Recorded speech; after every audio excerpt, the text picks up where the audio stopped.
Sebenarnya Mbak, aku sama istriku ini bisa jadi karena aku pakai bulu perindu kata dia. Tapi ini tuh udah mau habis, jadi aku harus ngecas lagi. Kalau misalkan nggak dicas lagi, ntar istriku tuh bisa nggak cinta sama aku gitu. Nah menurut kalian, apakah itu cinta yang layak dipertahankan ya kalau semuanya cuma pura-pura?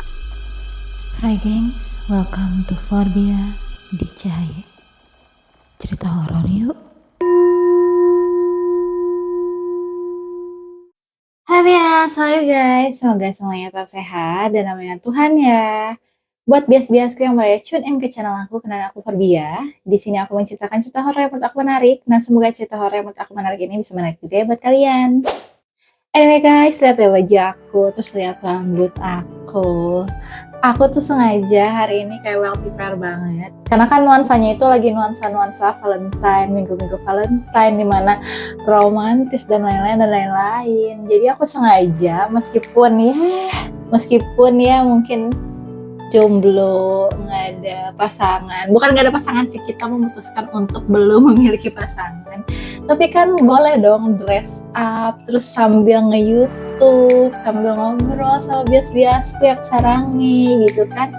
Ya kita rayain aja nggak sih? Kita saling memberi semangat. Nah, cerita yang mau aku ceritakan kali ini pun agak berbeda ya, biar sesuai tema. Ceritanya adalah tentang cinta-cintaan gitu nih. Wow. Jadi tentang ya hubungan pria dan wanita, tapi berujung agak horor ya. Nah sebelum mulai ke ceritanya, aku tuh pengen nanya ke kalian, apakah kalian pernah ngerasain nuansa deg-degan, degser, siang, malam, pagi, subuh mikirinnya dia terus, gak mau makan kalau dia belum ngechat, gak mau makan kalau dia belum say hi, pokoknya harus ketemu dia, kalau enggak nanti nangis, harus sama dia, kalau enggak hidup kalian gak berjalan. Nah, buat kalian semua yang pernah merasakan hal tersebut, coba kalian cek deh, itu karena cinta atau karena kalian pernah kena pelet. Iya, kalian gak salah dengar. Apakah kalian pernah kena pelet, guys? Karena cerita yang mau aku ceritain ini berhubungan dengan cinta yang mungkin tidak berbalas, sehingga si orang yang tertolak ini menggunakan segala cara sampai pergi ke dukun untuk memenangkan hati lawan jenisnya. Nah ini juga ya, jadi aku baru tahu yang namanya pelet itu ada, itu pas aku udah kerja di Jakarta. Jadi pas aku naik taksi biru gitu ya, si orangnya itu, si supir taksinya tuh cerita sepanjang jalan sama aku, bagaimana perjalanan hidup dia, sampai ke bagaimana dia memiliki seorang istri, sampai dia bilang, sebenarnya Mbak, aku sama istriku ini bisa jadi karena aku pakai bulu perindu kata dia. Terus dia kasih lihat aku tuh dompet dia ya. Jadi posisinya tuh memang udah mau nyampe lokasi aku, dia udah berhenti. Terus dia bukain dompet dia, dia keluarin satu kayak bulu gitu di dalam dompetnya. Dia ngasih lihat ke aku, ini Mbak. Terus kata dia, tapi ini tuh udah mau habis. Jadi aku harus ngecas lagi. Kalau misalkan nggak dicas lagi, ntar istriku tuh bisa nggak cinta sama aku gitu. Nah menurut kalian, apakah itu cinta yang layak dipertahankan ya kalau semuanya cuma pura-pura? Kau seorang pembohong, penipu. Aku tidak akan tertipu lagi denganmu. Tidakkah? Cringe banget nggak sih? Tapi menurut aku sedih banget nggak sih saat kalian dicinta itu bukan karena cinta yang tulus dari hati, tapi karena sebuah ajian atau guna-guna. Nah hari ini aku mau ceritain 2 cerita ke kalian, dan ini semuanya aku bener-bener akan hide dan blur karena emang sebenarnya ini cerita yang tidak diinginkan oleh si pembagi cerita untuk disebarluaskan gitu guys. 2 cerita ini tuh akan membuktikan ke kalian kalau yang namanya pelet itu banyak macamnya. Jadi biar nggak penasaran, kita langsung aja ke ceritanya. Cerita kali ini kita anggap aja dialami oleh seseorang yang bernama Mawar. Nah, Mawar waktu itu tuh masih kuliah guys. Dia kuliahnya di salah satu universitas yang ada di Bandung. Nah, pada waktu itu Mawar itu udah punya kekasih yang bernama Budi. Budi ini sendiri adalah tipe cowok yang emang kayak tipenya Mawar banget deh pokoknya. Dan Mawar pun cukup happy ya bisa pacaran dengan Budi. Karena sampai si Mawar cerita ini ya, ternyata kedua belah pihak keluarga itu udah pernah ketemu nih. Jadi keluarganya Budi sama keluarga Mawar ini udah ketemu, udah akrab. Jadi hubungannya tuh bukan hubungan pacar-pacaran yang di level cetek cuma aku dan kamu dan teman-teman yang tahu gitu. Tapi orang tua pun udah mengetahui hubungan mereka. Sampai pada akhirnya si Budi ini dia itu udah lulus kuliah. Sedangkan si Mawar ini masih skripsian nih, gengs. Nah, pada waktu itu karena mereka udah lumayan berjarak ya, maksudnya udah nggak satu kampus lagi, si Mawar udah mulai punya banyak teman lagi nih, gitu. Udah gak sibuk cuma cinta-cintaannya dia. Terus di situ teman-temannya Mawar nanya, Mawar, kamu sama si Budi hubungannya udah sampai mana? Terus kapan kira-kira kamu dilamar? Kan kayaknya kedua belah keluarga udah tahu nih. Terus kapan nih undangan disebar-sebar gitu lah, kayak kepo-kepo gitu kan. Nah habis itu si Mawar agak bingung tuh harus jawab kayak gimana. Karena posisinya waktu itu Mawar sendiri pikirannya belum mau menikah. Nah ini sebenarnya aku agak bingung ya buat pasangan muda-mudi kalau belum mau menikah kenapa keluarganya harus dieratin dulu. Justru kalau misalkan nggak mau nikah dulu tuh nggak usah keluarga dulu sih menurut aku ya. Ini menurut aku loh. Komen ya menurut kalian gimana. Nah singkat cerita, intinya si Mawar itu gak bisa menjawab pertanyaan dari teman-temannya karena dia pun masih ragu. Dan pada saat itu juga si Mawar sama si Budi ini sebenarnya gak harmonis-harmonis banget. Jadi masih sering banyak berselisih paham dan lain-lain. Bahkan si Mawar aja mikir, harus sama Budi masa depanku. Ini tiap hari aja berantem, masa aku harus menghabiskan sumber hidup dengan berantem gitu kan. Ya si Mawar di situ mikir, ini kayaknya susah nih untuk melanjutkan hubungan dengan si Budi. Akhirnya karena si Mawar ini memang dari sisi teman-teman udah nanya kayak gitu, sisi keluarga udah nanya kayak gitu, tapi dianya galau, dia pun memutuskan untuk sholat istiqoroh kepada Allah yang Maha Kuasa untuk meminta petunjuk yang Allah memang sudah siapkan untuk dia gitu. Setelah dia taat berdoa gitu, tiba-tiba pada suatu hari ditunjukkanlah suatu fakta yang sangat mencengangkan. Ternyata si Budi selama ini tuh selingkuh. Nah, pas kan, jadi Tuhan yang Maha Kuasa ini sudah menunjukkan ke si Mawar gitu bahwa nih si Budi punya selingkuhan. Jadi gimana Mawar gitu sebagai manusia yang memiliki kehendak bebas, kamu kalau mau lanjutin sok, tapi menurut saya ya terserah gitulah. Pokoknya kalau Tuhan kan biasa ngasih kita free will ya. Nah di sini si Mawar karena memang anaknya itu ya mungkin kan hubungannya udah gak baik-baik juga ya masih Budi, akhirnya dia memutuskan untuk ya udah putus gitu sama si Budi gitu kan. Awalnya si Budi ini kayak nggak mau nerima gitu guys, dan tetap mohon-mohon untuk balikan. Tapi Mawar sendiri udah mikir apa yang harus dipertahanin sih, udah berantem terus gitu kan. Apa gitu, dan kamu pun udah punya yang baru dan harmonis, jadi ya udah gak sih gitu kan. Habis itu akhirnya setelah putus Mawar pun yang berusaha buat move on gitu ya. Tahu gak sih kalau cewek abis putus biasanya jadi cakep-cakep gitu deh. Nah abis itu gak lama ya, 3 bulan setelah putus si Mawar ini bertemu dengan satu laki-laki namanya Rian. Nah, si Rian ini tipe pacarannya itu tipe pacaran yang ta'aruf juga guys. Aku tuh kayak bingung loh, si Mawar bisa ya ketemu cowok yang mau serius kayak aku aja. Susah banget guys nyari cowok yang mau serius tuh sulit. Bahkan cowok yang percaya aku jomblo aja sulit. Terus kayak si Mawar tuh dapet cowok yang mau seriusin, gak lama ketemu yang mau seriusin juga. Kayak rezeki banget gitu. Nah akhirnya pas ketemu si Rian ini ya si Mawar juga sholat juga ya, sholat istiqoroh. Terus kayak berpikir gimana nih, apakah bisa sama si Rian atau enggak. Tapi ya memang sama si Rian ini kayak gimana ya, kayak klop aja. Ya udahlah, coba dipertemukan lagi dua keluarga, kira-kira cocok apa enggak gitu. Akhirnya setelah itu ya udah oke lah gitu sama Rian, aku mau coba gitu kan. Nah kabar kedekatan dan juga semilir soal si Mawar ini mau menikah sama si Rian itu kedengaran sama si Budi. Nah di sini si Budi tantrum guys, tiba-tiba kayak wah Mawar itu kan baru putus udah mau kelam gitu. Dia shock kali si Budi. Nah akhirnya si Budi ini tiba-tiba mainlah ke rumah si Mawar. Ya di situ sih dia bilangnya mau silaturahmi dan mau meminta maaf atas kejadian-kejadian yang mungkin dia tidak sengaja atau sengaja lakukan yang akhirnya menyakiti hatinya Mawar lah gitu kan. Terus kata Mawar, oh ya udah, ya the past is in the past gitu kan, ya udah Budi is okay. Terus si Budinya bilang, aku belum merasa lega Mawar kalau aku belum menyentuh tangan kamu, aku belum lega kalau aku belum salim kayak gitu kan. Akhirnya Mawar pun mikir, aduh sebenarnya nggak harus gitunya sih, tapi ya udahlah biar beres gitu, dikasihlah tangannya masih Mawar, nah dipegang lah gitu kan tangannya masih Budi. Dah tuh. Nah sebelum Budi ini pamit dari rumahnya Mawar, sebenarnya si Budi ini ada minta mampir ke toilet, abis itu pulang. Tapi di situ nggak ngelihat keanehan sama sekali ya. Sebenarnya yang aneh itu adalah pada saat malam hari tiba-tiba si Mawar ini mimpi-mimpiin si Budi. Ya awalnya sih si Mawar mikir apa mungkin karena baru diapelin gitu sama si Budi. Bukan diapelin sih, Budi baru mampir ke rumahnya, terus kan namanya cinta lama yang berbekas kali ya, jadi ke mimpi-mimpi atau gimana dia pun kurang paham di sini nih.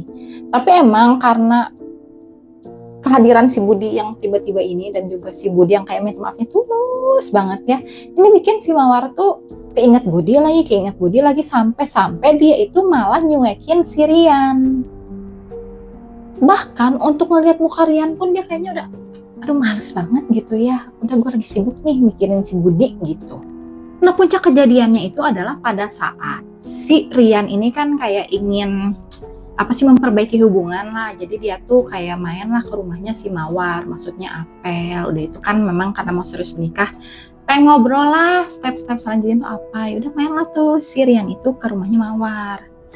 Tiba-tiba pas si Mawar ngelihat si Rian, dia itu dalam hatinya tuh kayak gedek, benci banget kayak gitu. Terus tiba-tiba ini kayak si Mawar itu diceritain ya sama yang lain karena dia di sini gak sadar. Tiba-tiba si Mawar ini nangis meronta-ronta guys sambil nyebut-nyebut namanya si Budi. Budi. Pokoknya itu chaotic banget deh sampai si Rian pun mikir ini kenapa sih tunangan gue gitu, dan keluarganya pun heran apa sih yang terjadi sama si Mawar, dan si Mawar ini katanya sih gak inget sama kejadian itu sama sekali. Nah karena aneh sama hal yang terjadi gitu ya, akhirnya orang tuanya Mawar beserta Rian sepakat nih udah ngobrol bahwa si Mawar ini harus dibawa ke orang pintar. Nah anggaplah orang pintar ini namanya tuh Mbah Rahmat gitu ya. Nah saat itu Mbah Rahmat ini pas ngelihat si Mawar, dia tuh kayak oh gitu, paham nih katanya. Nah katanya nggak usah dicari ya ini yang ngelakuin siapa, tapi menurut Mbah kamu itu kena sama yang namanya Semar Tangis.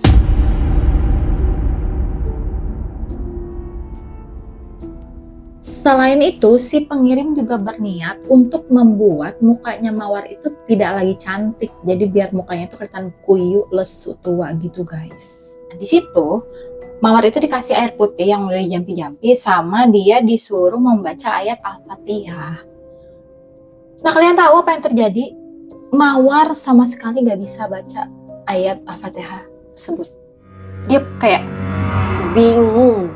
Setelah itu tiba-tiba Mawar itu tertawa dan menangis gitu ya di saat yang bersamaan. Itu pun membuat orang tuanya dan juga semua yang ada di situ tuh kayak bingung apa sih yang terjadi sama si Mawar ini gitu loh.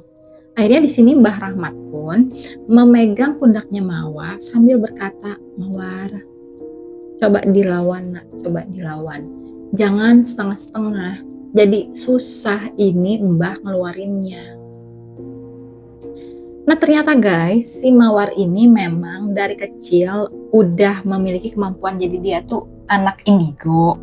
Nah jadi dia itu sebenarnya sensitif lah sama hal-hal kayak gini. Tapi ini FYI aja ya, menurut aku indigo itu bukan berarti bakal seperti ahli yang bisa nyuruh-nyuruh setan keluar masuk gitu. Mungkin dia sensitif doang, bisa ngelihat sama bisa merasakan gitu, tapi nggak bisa sampai merintah si entitas untuk keluar atau masuk atau jangan sentuh aku kayak gitu, mungkin enggak ya, karena si Mawar sendiri kan butuh bantuan dari si Mbah Rahmat.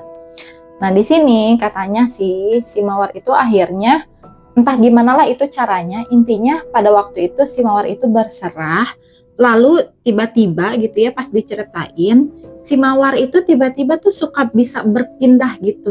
Yang ada di dalam tubuhnya, kadang Mawar, kadang entitas lain, kadang apalagi. Tapi entitas-entitas itu tuh berteriak memanggil nama Budi, kayak kangen pengen ketemu gitu. Nah di sini jadi pas proses pencabutan ilmu yang ada di si Mawar ini, katanya si Mawar itu sampai guling-guling di lantai tuh kesakitan banget. Setelah proses yang cukup panjang dan rumit itu, akhirnya pun Mbah Rahmat mencabut ilmu yang memang ditanamkan di si Mawar dan mengembalikan ilmu tersebut ke pengirimnya.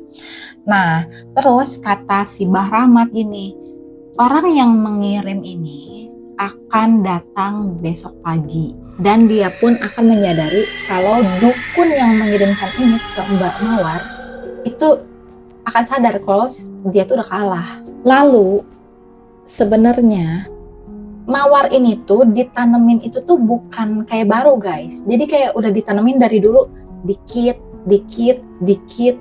tapi dia itu nggak pernah nyadar. Nah gongnya itu ya baru yang barusan ini.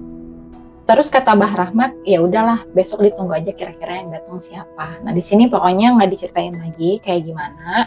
Dan menurutku juga si Mbah Rahmat di sini nggak kayak langsung nuduh namanya atau apa gimana gitu ya, intinya dilihat aja besok gitu.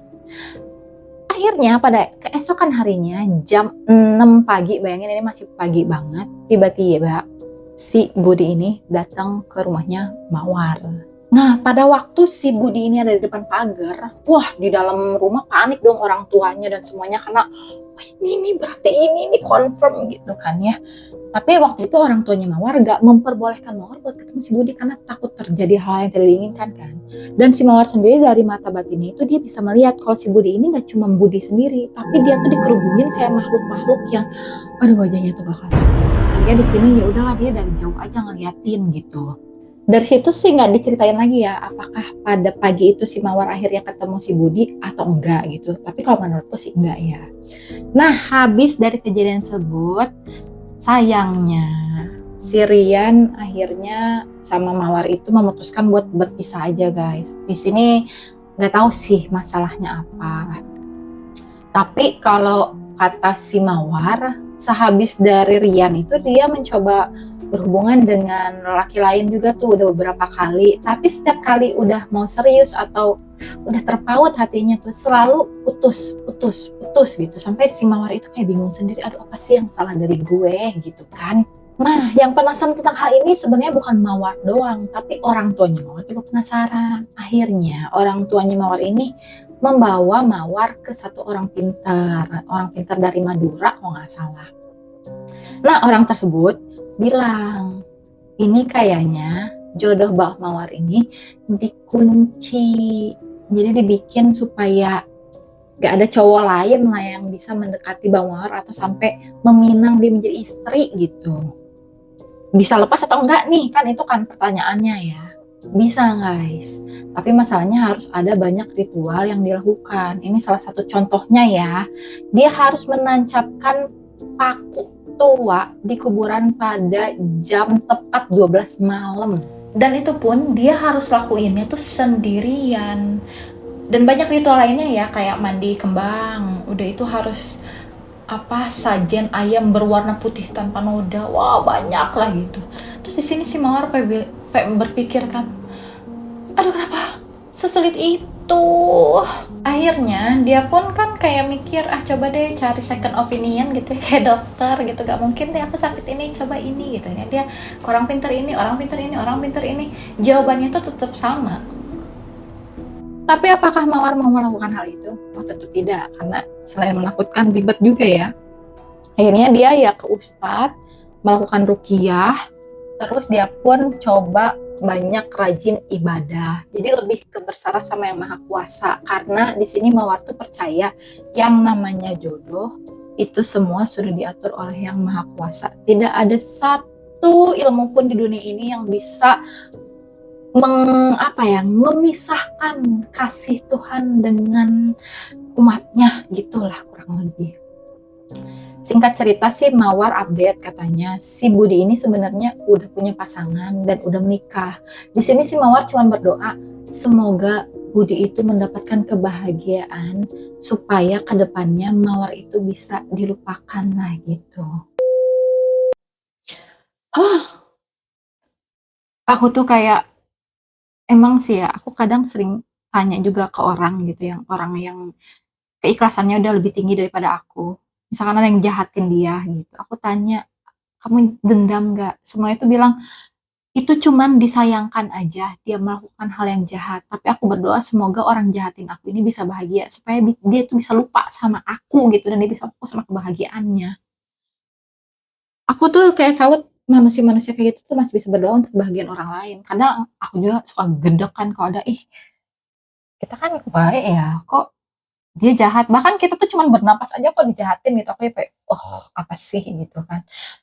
Tapi ya memang guys, orang-orang jahat itu karena gak ada yang bisa dibanggain tau gak sih dari hidupnya, sehingga dia mencari cara untuk menjadi jahat biar dia tuh bisa menetapkan eksistensinya di dunia gitu loh, menjadi curcol.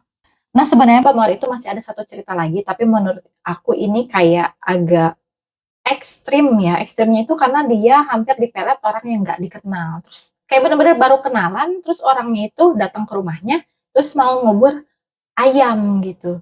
Kayak agak bingung ya, aku mau cerita ini juga kayak sebenarnya aku tidak perlu ceritakan gitu, karena sebenarnya ada satu cerita lagi nih.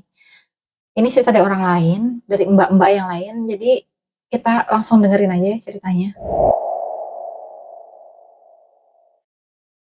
Nah cerita kali ini tuh dikirim oleh seseorang dengan aliasnya anonim. Jadi kita di sini mungkin anggap aja namanya anggrek gak sih? Ini aku baca aja karena emang dia nggak ada note boleh disebarin atau enggak ya.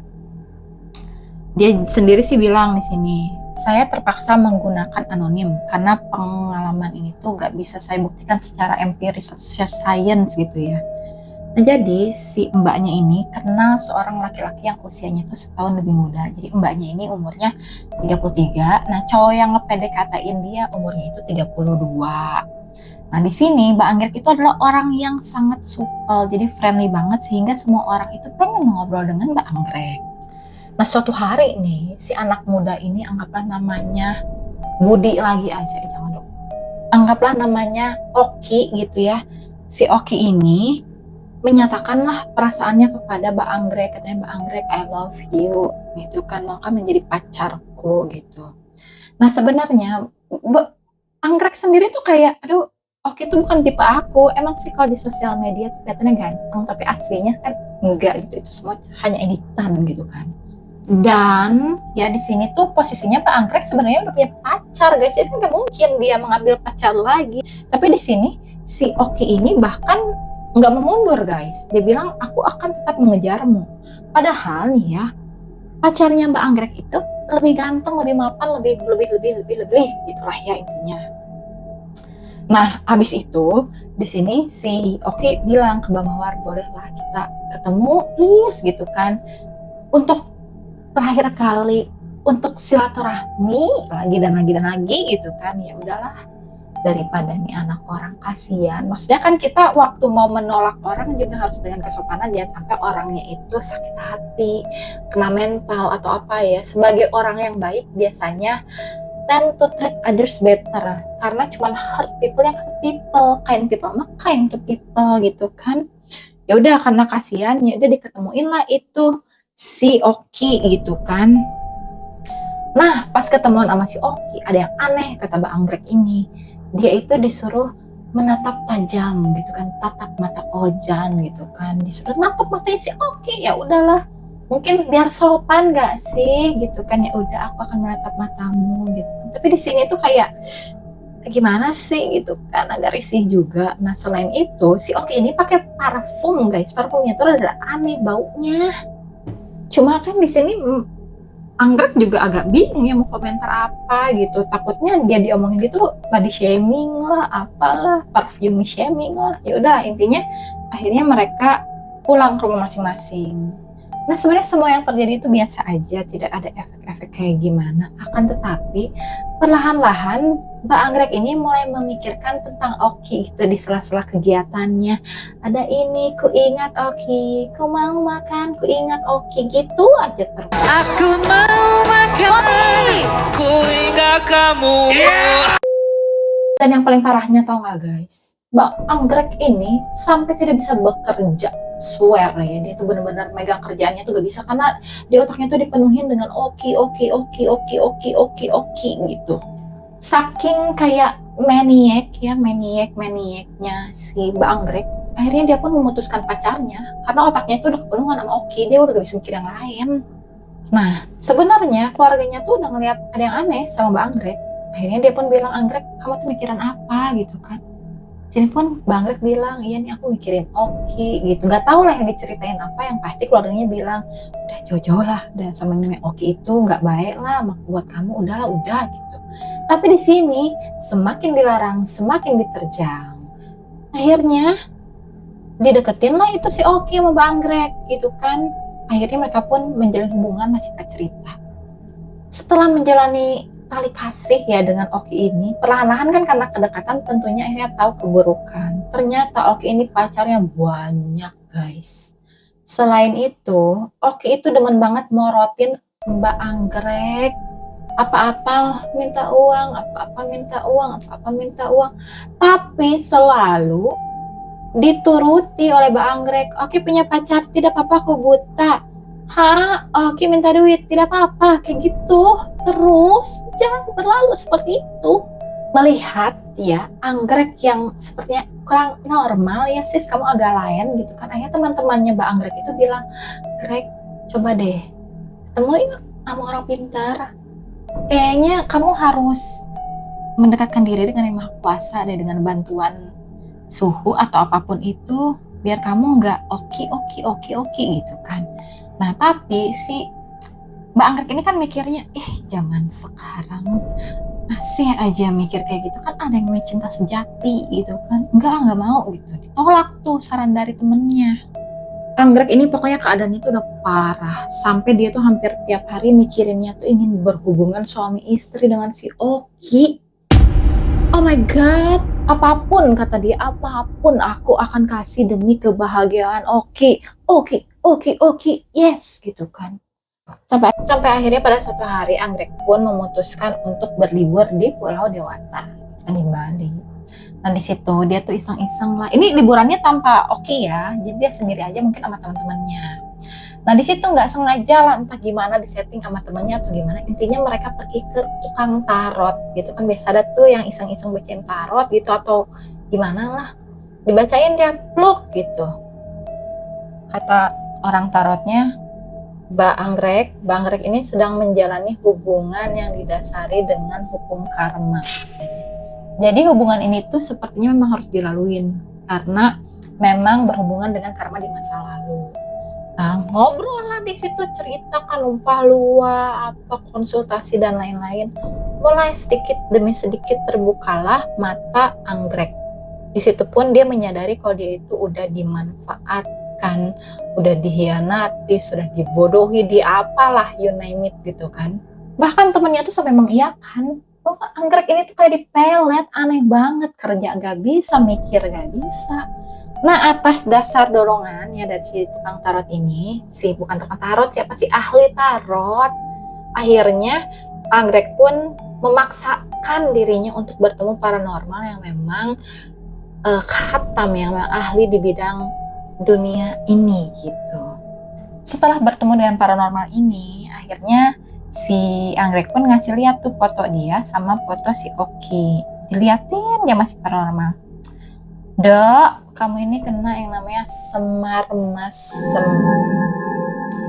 Awalnya kaget tuh si Anggrek, semar mesem, bukannya itu judul lagu gitu kan. Bagaikan asam, semar mesem, semar mesem. Ternyata ada, itu bukan mitos belaka.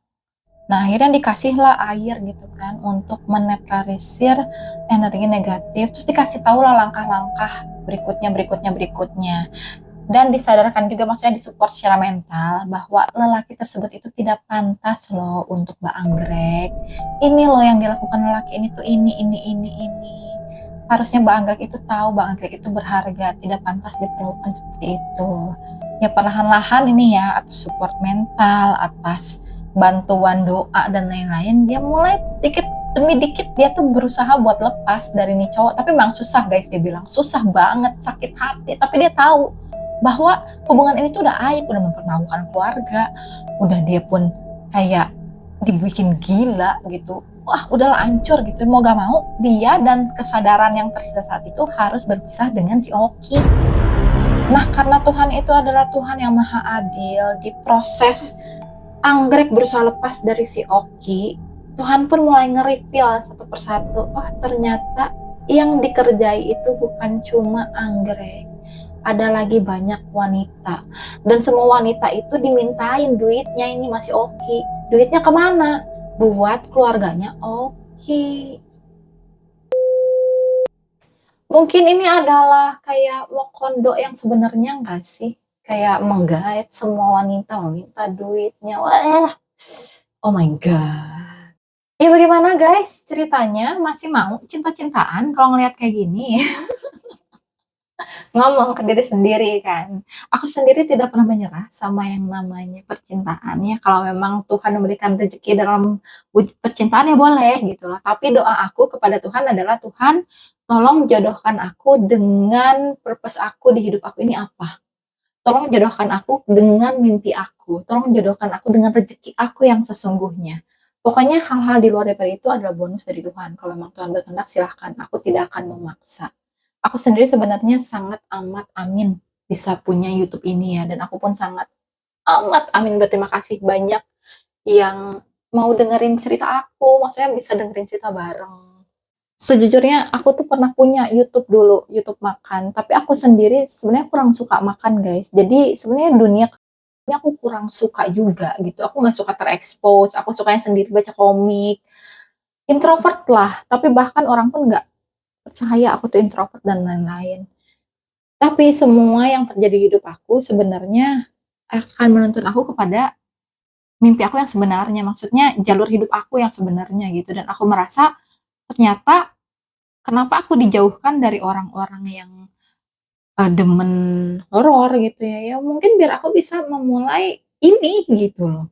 Kalau seluruh orang di surrounding aku demen horor, aku pasti habisin waktunya cerita bareng mereka. Karena sekarang kan surrounding aku Bible study lah, apa, praise and worship. Jadi kalau cerita horor tuh kayak, wah gitu.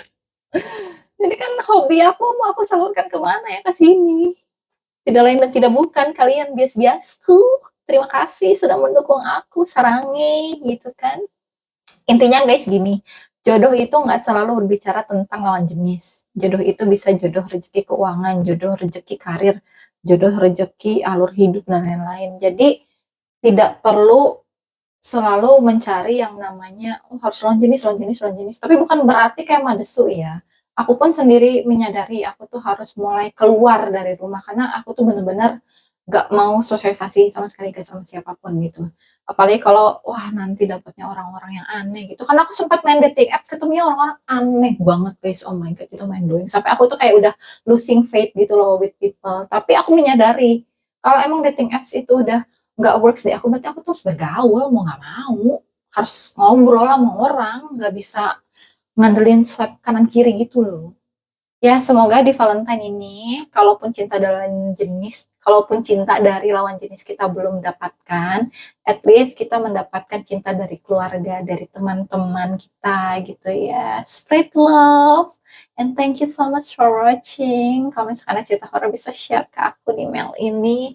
Like kalau misalkan kalian suka, jangan lupa share, subscribe untuk support aku. See you in the next video ya guys. Thank you so much. Happy Valentine.